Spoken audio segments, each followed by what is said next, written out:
अस्सलाम वालेकुम।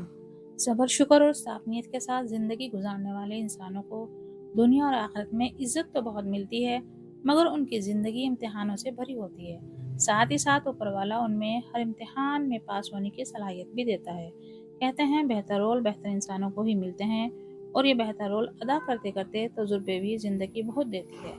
फतेह खां ऐसे ही इंसान थे। नेक नियत, साफ दिल, लोगों की मदद और भलाई करना उनकी आदत में शामिल था। किसी को भी परेशान हाल देखते फौरन ही मदद के लिए खड़े हो जाते। अक्सर गरीबों और ज़रूरतमंदों की मदद करते। अगर कोई उनके दर तक आ जाता, उसे कभी नाउम्मीद ना करते, बढ़ चढ़ कर उसका साथ देते। अपने इलाके के लोगों के लिए वे मसीहा थे। अल्लाह ने उन्हें हर तरह के शराइत से नवाजा था। अपने पास काम करने वाले लोगों के साथ रहमदिली दिखाते और उनका अपनी जिम्मेदारी समझते। बहुत से घरों का चूल्हा उनके रहम करम पर चलता। मदद इतनी खामोशी से करते कि कभी कभी मदद लेने वालों को भी पता न चलता। उनके इन नेक कामों की वजह से वे लोगों के दिलों में बसते। अल्लाह ने उनकी नेमतों में बेशुमार बरकत दे रखी थी। जब खेतों में फसल कटने का मौसम होता, वहीं से वे अपने वर्करों गरीबों का हिस्सा निकाल कर फसल अपने घर में ज़रूरत के मुताबिक रखकर बाजारों में पहुंचाते। जब बागों की फसल तैयार हो जाती, बाग के चारों तरफ हुई दीवारों को थोड़ा थोड़ा तोड़वा देते। गांव के गरीब लोग बाग में आसानी से आ जाएं और फल खा सकें। ऐसा मालूम होता ऊपर वाला भी उनके नेक कामों से बहुत खुश थे। तभी तो जितना माल दौलत बांटते उतना ही बढ़ता। ये मदद करने का सिलसिला फतेह खां के बड़ों से चला रहा था। जैसा बड़ों ने किया, आगे बच्चे भी वैसा ही कर रहे थे। फतेह खां को ऊपर वाले ने एक बेटी और एक बेटे से नवाजा था। बेटी को देखकर लगता था वे उनकी नेक नियति का सिला है।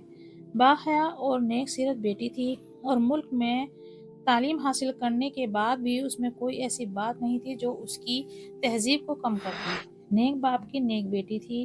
फतेह खान साहब के घर का माहौल भी बड़े पर्दे वाला था। घर की ख्वातीन ज्यादातर अपने कमरों में ही रहती, फैशन से ज्यादा अपनी इबादत, महरम के हकूक और बच्चों की तरबियत पर ध्यान देती। कहते हैं जब किसी के पास नया भीरा होता है, उसकी खबर सरदपार दुश्मनों को भी होती है। फतेह खां की बेटी रहमत की खूबियों की खबर उसके दुश्मन शरीफ राव को भी थी। शरीफ शरीफ राव को अल्लाह ताला ने एक बेटे से नवाजा था, जिसको वे वलीद राव कहकर बुलाते। वलीद राव भी तालीम याफ्ता और नेक सीरत था, मगर उसके वालिद साहब को दौलत से बड़ी मोहब्बत थी। लोगों का माल और जमीनें दबाना तो मानो उनका शौक ही बन गया था। ऊपर वाले ने शरीफ राव को भी काफी मालो दौलत बख्शी थी, मगर वे मजीद उसे बढ़ाने की फिक्र में रहता। वलीद अपने बाबा की इस बात को सख्त नापसंद करता। शरीफ राव अपने एरिया में आने वाली हर प्रॉपर्टी को अपनी मिल्कियत समझता। पीर मज़ारों की इनकम को सोचता मुझको मिल जाए। गांव में पीर बाबा की दरगाह थी, जो कुछ शरीफ राव की सरहद में बनी थी और कुछ फतेह खां की सरहद में। इस करके दोनों गांव के लोग इस दरगाह में अपनी मन्नत मुरादें मांगने आते। फतेह खां अक्सर दरगाह में उस दरगाह के खादिमों के जरिए लंगर बनवाते और अपना नाम हमेशा पोशीदा रखते। और शरीफ राव अक्सर पीर बाबा के दरगाह पर लंगर खाने आता। किसी ने सच ही कहा है, ऊपर वाला किसी को बांटने वाले और किसी को लेने खाने वालों की लिस्ट में रखता है। ये वाक्य इस बात का जीता जागता सबूत है। जेठी जुमेरात के दिन हमेशा दरगाह पर लंगर बनता और लोग अपनी मुरादें मांगने और लंगर खाने आते। लोगों का मानना था यहाँ लंगर खाकर जो भी मुराद मांगी जाती है वे पूरी होती है। फतेह खां की बेटी रहमत बीबी ने भी एक मुलाजिमा की ज़बानी दरगाह के बारे में सुना और अपने बाबा से दरगाह जाने की इजाज़त मांगी। पहले तो फतेह खां ने मना कर दिया, मगर बेटी के इसरार करने पर बाद में इजाज़त दे दी। रहमत अपनी सवारी में दरगाह की ज़ियारत के लिए पीर बाबा पर पहुंची। फतेह खां की साहबजादी आ रही हैं, यह खबर दरगाह के खादिमों को मिली। उन्होंने रहमत खां के लिए ज़ियारत के खास इंतजाम कराए। आम लोगों को कुछ वक्त के लिए रोक दिया गया। इत्तेफाक से वलीद राव भी दरगाह पर आया हुआ था और जियारत करना चाहता था। उसको रोकने की खादिमों में हिम्मत न थी। जब जियारत के लिए अंदर पहुंचा, वहां रहमत खां को देखता रह गया। चेहरे पर पर्दा था, उसके बाद भी उसकी खूबसूरती वलीद की आंखों से छिपी नहीं। वलीद ने दुआ मांगी, या रब, इस बीबी को मेरा रिश्ता कायम कर दे। रहमत ने अपने बाबा के लिए दुआ मांगी, गरीबों को खैरात दी और अपनी सवारी में आकर बैठ गई। वलीद राव ये सब नज़ारा देखता रहा। और दिमाग में ये नज़ारे कैद हो गए। जानता तो वो भी था रिश्ते बनना इतना आसान नहीं है। पूरी रात यही सोचते हुए गुजरी। सुबह होते ही वे रहमत खां के गांव में रहमत को देखने की ख्वाहिश लेकर पहुंच गया। यह सब आसान न था, मगर वलीद ने हिम्मत न हारी और फतेह खां की कोठी पर पहुंच गया। गार्ड ने पूछा, कौन हो मियाँ और किससे मिलना है?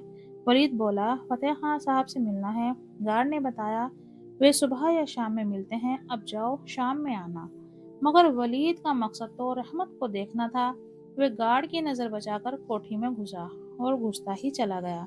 मुलाजिमों ने सवाल किए, रोकना चाहा, मगर वे न रुका। आखिरकार एक कमरे में उसे रहमत खड़ी हुई नजर आई। उसने रहमत को देखा और देखता ही रहा। तभी कोठी के गार्ड आए और उसे बाहर निकाल दिया। जब फतेह खां को ये बात पता चली, दुश्मन का बेटा घर के अंदर तक घुस आया है, सिक्योरिटी टाइट कर दी और बेटी की शादी का इरादा बना लिया। जल्द ही बेहतर रिश्ता देखकर बेटी को रुखसत कर दिया। वलीद ने जब ये बात सुनी तो उसे बहुत दुख हुआ। जब शरीफ राव ने बेटी की ये हालत देखी तो उसने भी लड़की तलाश की और बेटी की शादी करवा दी। रहमत की खूबियों के बारे में वे भी अच्छे से जानता था और साथ ही साथ ये भी जानता था फतेह खां कभी भी अपनी बेटी हमें न देता। वक्त गुजरा, वलीद के यहाँ बेटे ने और रहमत के यहाँ बेटी ने जन्म लिया। बेटे को जन्म देते ही वलीद की बीवी का इंतकाल हो गया। वक्त के साथ साथ बच्चे बड़े होते रहे। पहले स्कूल फिर कॉलेज में पहुंचे। वहाँ और हया की मुलाकात होती है। कोई खास दोस्ती तो ना थी, बस सरसरी सी हाई हेलो हो जाया करती थी। जैसे ही सेमेस्टर स्टार्ट हुआ, हया के बाबा की हार्ट अटैक से मौत हो जाती है। अब बहुत से स्टूडेंट हया के घर इयादत के लिए जाते हैं, उनमें अहमद भी शामिल था। जब अहमद ये देखता है हया उनके स्टेटस की है तो उसकी दिलचस्पी हया में बढ़ने लगती है। चंद माह बाद अहमद का बर्थडे आता है और वे हया और उसकी वालिदा को भी इनवाइट करता है। हया अपनी माँ रहमत खां के साथ पार्टी में शिरकत करती है।